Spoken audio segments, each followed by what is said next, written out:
I went to South America between my junior and senior year in college. I was a music history major at Boston University.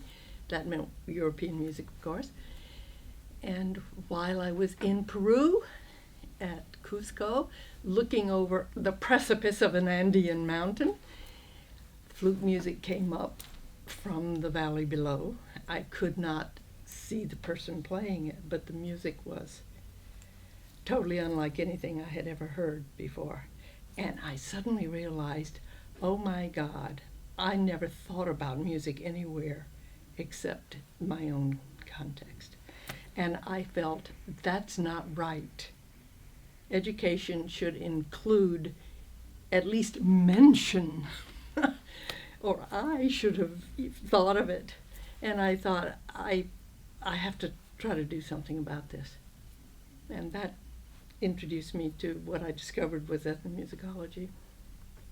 I went to UCLA, and it had everything to do with my career because it was the early days of ethno. I finished my thesis in my degree in 1971, and in those days there were very few graduate programs in ethnomusicology, and the one at UCLA had the most ambitious director, Mantle Hood, who was intent on introducing other kinds of music into curricula and music departments everywhere. He really had a goal. And he set about doing that quite systematically. That was what he was like. And he used the ploy of having the gamelan play at the American Musicological Society meeting so that people could see this court tradition and understand that this is very interesting music and it didn't sound very threatening, you know. And and gradually there was student pressure in many places to diversify the musical curriculum. And the directors of those places would just call Mantle Hood and say, who do you have that you might send us? This was before affirmative action hiring.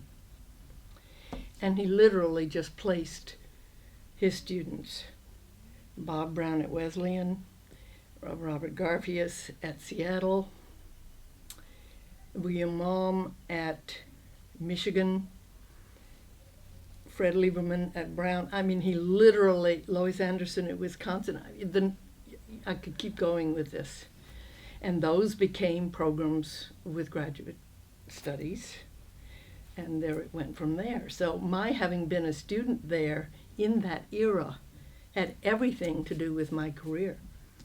I was not hired during the affirmative action period. It was in the air, but not a law, when I was hired at Brown University as a result of Fred Lieberman, my colleague from UCLA, who simply told the chair, you know, we're going to do this. I never had an interview. The faculty didn't know I had been hired when I got there.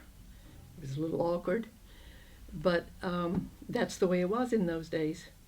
And then during that period, Berkeley, which was a very conservative music department, had been discussing the field of ethnomusicology, and in fact Mantle Hood had been in discussion with them about putting his program at Berkeley. He ultimately decided on UCLA. But we thought Berkeley was conservative and we wouldn't have anything to do with it. But nevertheless, I was still in that loop, and I was recommended probably, not maybe by Mantle, I don't know, but definitely by Charles Seeger, who had been at the Institute for Ethnomusicology. So it was the old boy network at play now with affirmative action law in place. But so UCLA had everything to do with my career. It was up to me to succeed in those places, but it had everything to do with my getting there. I have had 3 major research projects. Each took about 14, 15 years. And I started something new with each one. I didn't publish a lot of little things, spin-off. I've never done that. just cut and go to the next. The first one was on a classical vocal genre of North Indian music, Hindustani music, and that took me 14 years. It was very musicological, although as published as a book, it was much more ethnomusicological than it started out being. I was trained as a musicologist first and foremost, as we all were in those days. And I gradually became more and more culturally astute, and that's the way the discipline was flowing, and I learned from that. My second project, I loved history, and my first project was very much in the present. The recording started in the 20s at the earliest, 1920s, so it was not a historical project. I love history, and I wanted to know more about the history of the Hindustani classical musical tradition, which is not a written tradition, so you have to find some sources to study it from. And I realized suddenly that I was very visually oriented because I always loved Indian miniature paintings. And I began to notice when I went to museums that most of them had music making and dance in them.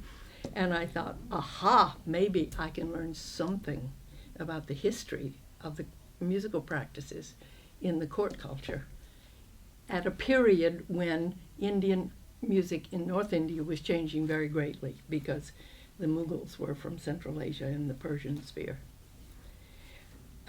So I began to study art history and Mughal history and all the things you had to study for that, and art history because you can, artists are artists, and you have to be very careful about trying to document something.